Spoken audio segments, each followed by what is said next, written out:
네, 어제 감사원이 대통령실과 관저 이전 의혹에 대한 감사 결과를 내놓았습니다. 지난 2022년 12월 14일 국민감사 청구심사위원회에서 감사를 실시하기로 결정한 이래 장장 1년 8개월에 걸친 결과물입니다. 그 내용은 가히 대작입니다. 곳곳에서 법령 위반 사항이 발견되고 방탄창호 공사에서는 브로커가 등장해서 부당 이득을 편취하고 대통령 경호처 간부는 수의계약 업체에게 토지 매매를 알선하고 이득을 취했습니다. 대체 이게 다 뭡니까? 대통령이 머무는 공간이 불법, 위법, 탈법으로 얼룩졌습니다. 사람은 건물을 만들고 건물은 사람을 만든다라고 윈스턴 처칠이 말했습니다.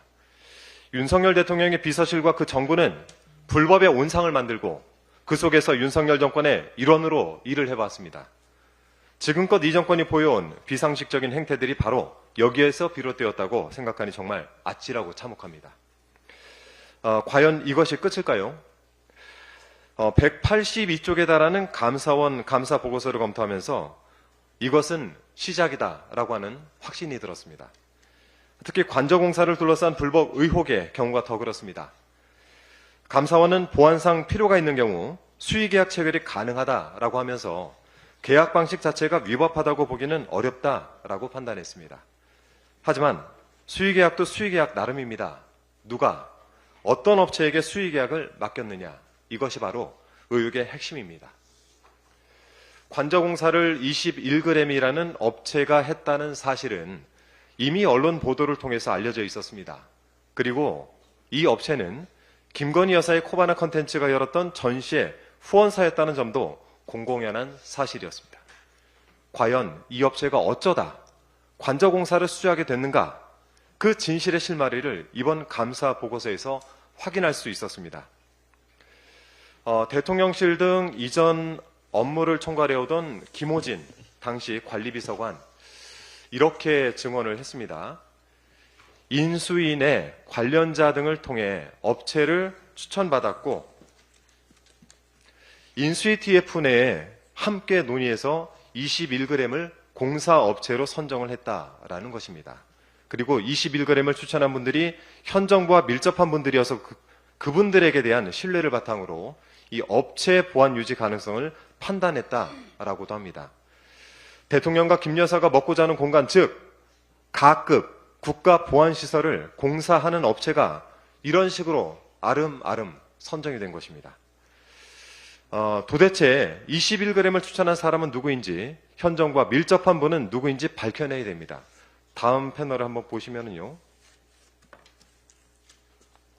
이 내용인가요? 이거를 좀 한번 들어봐 주시겠습니까?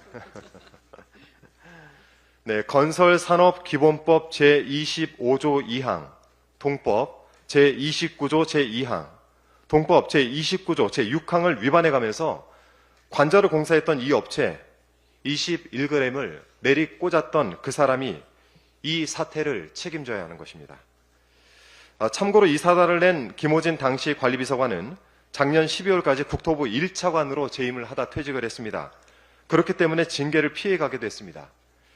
운이 좋은 것인지 미리 알고 도망을 간 것인지 모를 일입니다. 하지만 앞으로의 길에도 내내 그 행운이 따라가진 않을 것 같습니다. 김호진 전 차관은 현재 한국공항공사 사장 자리에 가장 유력한 후보로 꼽히고 있습니다. 감사원은 김호진 전 차관의 비위 사실을 인사혁신처 등에 통보하겠다라고 했습니다. 이런 인물은 공기업 사장이 될 수도 없고 되어서도 안 된다는 점을 분명히 말씀드립니다. 더불어민주당 소속 국토위 위원들은 관저공사 불법 의혹을 규명하기 위해서 지난 5일 전체 회의 당시에 국토부에 서류 제출을 요구하는 안건을 의결했습니다. 21g과 도급업체들의 공사가 적정하게 이루어졌는지, 법을 위반한 바는 없는지 살펴보기 위해서 건설공사대장, 그리고 건설산업지식정보시스템, 즉 키스콘이라고 불리는 것인데요. 여기에 등록 여부 확인을 요구한 것입니다. 일주일이 지난 어제 국토부는 국가기밀이라 못 준다라고 하면서 소명산장을 보내왔습니다. 온통 불법 천지인 것이 드러날 게 두려워서 도저히 제출할 수 없었던 것인가? 저는 그런 의심을 지울 수가 없습니다. 감사원 결과를 놓고 보니 그 의심을 넘어서 확신이 듭니다. 관저공사 불법 의혹의 실체를 확인해야 하는 이유만 점점 더 늘어나고 있습니다. 더불어민주당은 국토부의 자료 미체출 뻗대기에 강력히 대응해 나가겠습니다. 과거에 어떤 정권도 이런 짓을 못했습니다. 겁이 나서. 그런데 여기는 겁이 없어요. 대통령 임기 5년이 뭐가 대단하다고. 윤석열 대통령이 이 말을 되돌려 드려야 되겠습니다. 한 점 의혹도 남기지 않도록 민주당은 대통령실과 관저를 둘러싼 모든 의혹을 철저히 규명해 나가겠습니다.